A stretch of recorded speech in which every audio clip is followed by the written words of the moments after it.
It's me, Marco from marketing, and today we're over at our Absolute Sound private cinema room in the Adelphi Mall. I'm here with my colleague Anand, who is actually the home theater specialist, and today we're going to be running through with a quick introduction to home theaters and everything you need to know. What are the main questions, like when someone first walks in and they have no idea what to buy, but they know that, oh, I want some speakers, I want a good system in my home. What are some of those kind of questions that you get asked in terms of home theater or home stereo specifically? You know, like maybe what's the difference between the two? So I would say when we talk about a home theater system, it's extremely different from a traditional stereo system. So a most basic home theater system, if you have looked around or if you have seen at any of your friends' place, you'll always see there's a TV, but below a TV there will be a dedicated speaker.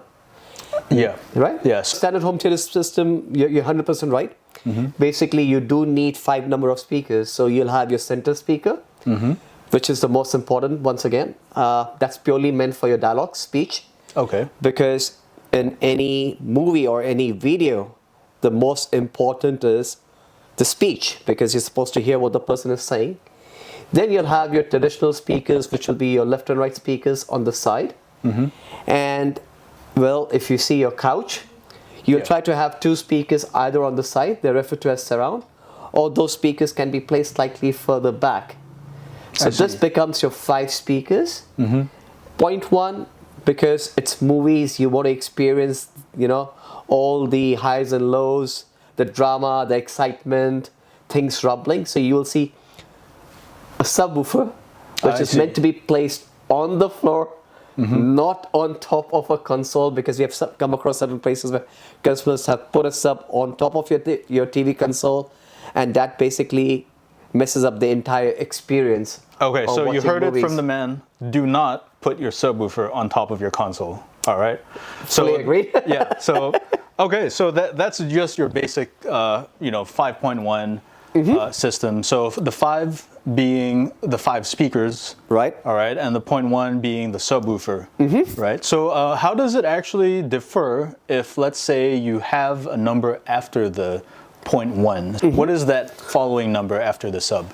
Atmos, basically. So what happens is that the current content, when it's recorded, basically how the producers or the directors basically mix the sound is, imagine you have sound at ear level, but then the sound which is meant to be above us, for instance, a rain scene, or maybe a plane flying over our head, or it could be a space shuttle, basically, just going like a all the way. Spaceship launching, that kind of thing. Exactly.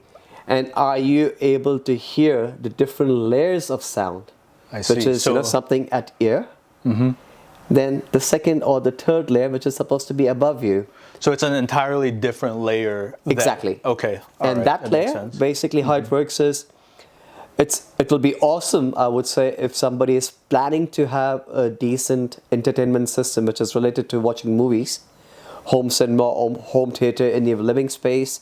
And if you have a false ceiling, do try to have in-ceiling speakers which are meant to be placed at a certain area, which gives you the Atmos effect, meaning sound which is supposed to come from above you literally comes from that location versus that sound coming from somewhere else. So if you're to ask me, can one have a decent Atmos system in his or her own place?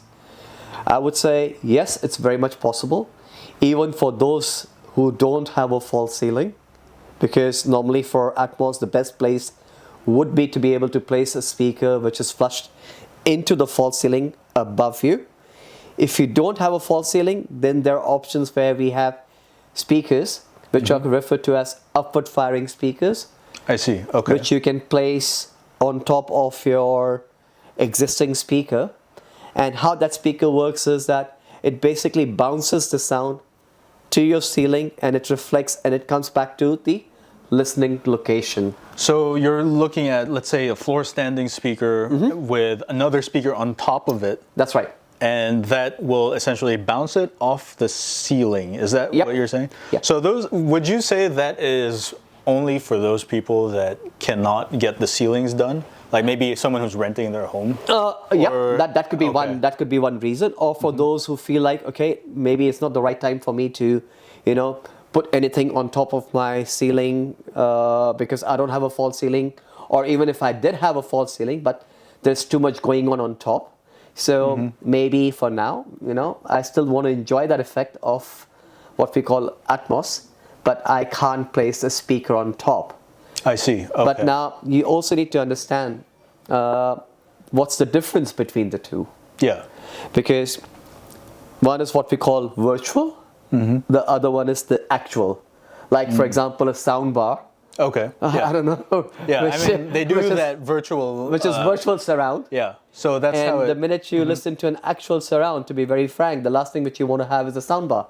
It's not that I've got anything against soundbar. It's just that, to me, sadly saying, I personally find them neither here, neither there. But yes, it is, of course, a major improvement over your TV speakers, because TV speakers Well, are Yeah, getting slimmer and slimmer. I guess we could say that, as TV speakers get slimmer, the sound bars will have to compensate in some way, right? And Yep. the only way is either you get a sound bar or you go with a full home theater system. Right. And often the sound bar is more of a stopgap solution where, you're neither here, neither there, like trying to do that bouncing off of the walls and stuff, but it's not really giving you that Yeah. same feel.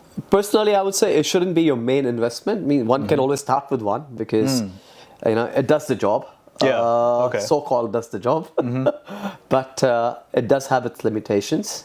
I guess we could cover that in our next topic if our viewers would like to really know, what's the major difference between a soundbar and a home theater. But I guess... Yeah, so basically you guys at home, give it a thumbs up, like our video, and subscribe, and we will be discussing how a soundbar compares to a home theater. Agreed. And I guess do let us know if you would also like us to explain, because when it comes to speakers, there are multiple choices. So if I was to use the term, there's something called a satellite speaker, there's something called a bookshelf speaker, we have what we call floor standing speakers, then we have what we call an entire range of custom integration speakers. Okay. And if you would like me to explain more in detail or in layman terms, I'll be more than happy to. All right, so I think that's pretty much it. The basics of home theater, what the numbers mean, why a soundbar might not be the best option for you.